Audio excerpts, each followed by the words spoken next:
Hi guys, good evening, good day, good morning, and anytime you get to watch this video, you're welcome back to my channel. My name is Olamile Kongidibi Enoch, and I brought a friend of mine. Man, there's a PDF of things I want to say about that once. So Anu, do you want to introduce yourself? Hi everyone, my name is Andula Salako and I'm Leigh's friend. Yep. Yeah. Over 7 years and counting friendship. I've been logged in for a while. Yeah. So I just thought I wanted to have a video like this, and I felt that who is the best person that is close by that can actually be able to understand the boarding and actually pass it effectively. And I know came to mind. And I mean she's around, so I'm also trying to leverage. Yeah. that's it. The both are honest. So I know we can relate on a certain level based on the fact that we serve the same God, right? So this topic, how can young persons stay afloat? You know, it gets tougher daily to actually be a friend with Jesus. Because of the fact that it's just all over the place. It gets tougher. That time that they were writing to Timothy, was it Timothy? I think Paul was writing. There was one writing of Paul that was saying that in the last days there will be perilous times. If it was that time I was looking at, I'm sure you have not seen the perilous time, because now, and even with that, I was reading a book of Billy Akon yesterday, and the person that wrote the foreword, underneath, the person wrote year 1999 from Kenya, and the person was like giving a narrative in the foreword, like, this world is a crazy place and what have. So I'm trying to imagine, if the world was crazy in 1999 and they put it down in a book now. So I know, how can a young person, in quote, I'm not saying that the video cannot appeal to a lot of persons. How can we stay afloat, like practically? Don't just come and say serve Jesus, do woo woo. No, like practically. Yeah, I'll be so realistic.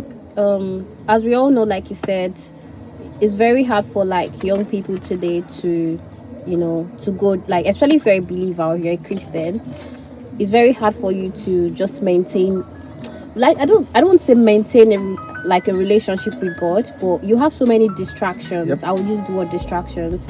So sometimes it can be very difficult to just be on that smooth, or that smooth motion with your journey with Christ. So, and we are all aware of the challenges and the temptations that come in as you journey with Christ. And so I've come up with but I think these are some ways that young people can manage, or like you use the word afloat. Like in these days, I think one thing is basically repositioning your heart. I don't know why I always mention this, even when I write, I always talk about repositioning your heart, because you need to be willing. If you're not willing, even though there are a lot of challenges, you are aware that there are challenges, but if your heart is not willing, there's no room for change, or there's no room for managing the life situations that you're in right now. So I think it's first of all repositioning your heart, telling yourself that, okay, I'm aware of these challenges and I need to list out or set out ways that I can manage this. I think one of the problems is that a lot of Christians used to think that we are excluded from reality. People feel that now that I'm a Christian, there are some things that must not happen to me, and that is where the first challenge comes from. You must understand, as I know I said, that these things are there. You must just look for a system to manage it. That is why when people are reading, I don't know if you did it like that when you were in school, but for us in Nigeria, people are reading for exams and it's getting intense. People put their legs in water. I've never done it. I've never worked. So they can stay awake. So the point is that they know they have to repeat for the exam to pass, so their parents' money will not enter bush, so to say. So the putting your leg inside water to stay awake is a mechanism, is a system they've kept. Like Daniel and his friends, their one was that they must not eat a certain food because their soul can get too not even the body now.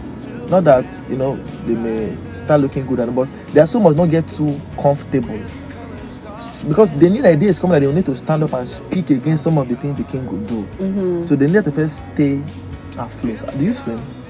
Yes, well, I'm not a good swimmer. I'm still I can float on water. Okay, you can float. That's a perfect example. I can float. So which means that if I find myself in an emergency situation, I can at least save myself while the lifeguard comes. Yeah. Basically. So you must be able to float above the many waters of life before the laugh that the Spirit of God comes. You must be able to. When you float, yeah, your head is up. So you can breathe, even though your whole hand, your body, that means you can still be neck deep into some situations wherein there's somebody out there that you cannot just forgive, but you're still putting your head out there and saying that, no, I know I can't forgive this person, but this is not my person. This is not so. And you know, Yoruba will always say, I'll say it in English though, that when a child lifts up his hand, they can easily pick him up or her up. So you staying afloat by putting your head, sticking your head up, is like, okay, Lord, there is this thing masturbation, there is this thing pornography, there is, you know, all of those, you know, messy situations that we find ourselves in as young person. They are there, but my head is off. Come and say.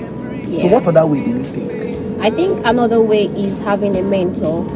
Have like a spiritual. Like I know, like this is my mentor. No, I beg. You're my mentor. You do want me, my cheese. You do want me, but no, Allah. Yes, having like a spiritual head, like a spiritual father. I know many people don't like the term spiritual father, but I'll use the word mentor. Yeah. Having someone who you know that you can look up to or you can go to in terms of those seasons of life. In terms of marriage, like now if you're falling apart, you remember that, I have someone that can give me some advice or that can support me in that stage that I am in. So it's very important that you have like a mentor or like a spiritual head over you as a believer and as a young person growing up. Yeah, like in book of Samuel, Samuel was like the spiritual mentor for those guys, all of those kings. That's one of the reasons why I think we have problem in this generation is that we just have president and they have a cabinet. Like in the UK, there's a parliamentary system of government. They have a cabinet, but they don't really have a person that like heading. That is heading, that they cannot. The person may not actually be on the street. The person may not be in number 10 down the street and all, but they're going to realize that for David, we had Samuel. That if he's going out of order, he can always say, even though Samuel is not the king, Samuel, he doesn't even know how the crown feels on the head. They can always give him perspective. See, I was reading a book last year, The Travelers. I've forgotten the title right now. I've read it, but I read it again. So the guy was talking to Harry Truman, one of the presidents of the US that was in Potsdam, Germany. I think that was before the Second World War that they were going to release their atomic bomb. So the guy was not asking the president, like, are you going to advise me on what to do? The president said, no, I'm not going to advise you. I'm only here to give you perspective, because the ultimate outcome of the person's life is a matter of personal choice. So you need to have a mentor. I'm not saying that your mentor will just say that, okay, now I'm saying, this is my mentor, as she, you know, as she says, now I know, how much are you going to save this month? So like, okay, I'm going to save like maybe 200,000. I'm like, no, increase it. No. If your mentor is like that, start watching out. I'm not saying that the person is going to exact. Even great mentors, good mentors don't exact, because Jehovah himself is not even exact. All right, but someone that was just like pushing you, like, okay, marry, bang, don't walk that way, do it this way, do it that way. And let's wrap it up. Why don't you give us one more, because I think the oil is on our head today. I beg. Okay, so another thing, I think if you are someone who likes listening to music as a believer, I think another way to connect is gospel music. If you can have a playlist of gospel music, I feel like for me personally, it helps me a lot. Like journeying in life with Christ, right? It helps me a lot to recuperate, to basically avoid distractions, so temptations or things. So it just gives me that comeback. So you can listen to music. There are many gospel ministers today that God has blessed that you can listen to. And I listened to one guy during lockdown.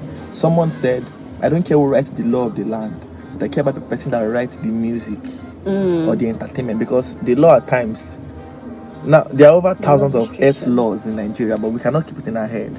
But a song from the 90s, if they play it like this, people lose their own feeling. They begin to.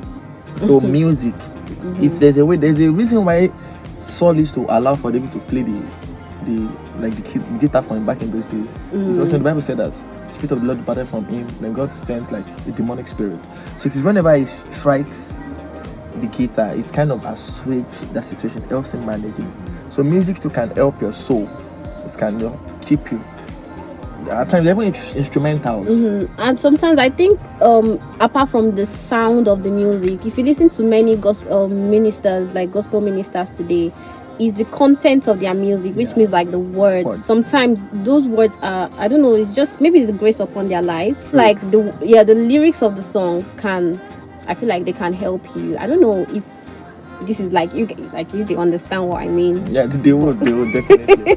The lyrics, the lyrics at times when you I'm trying to think of a song right now. Just the lyrics, when you just go over it again and you ruminate and you meditate, it can touch your soul and bless you.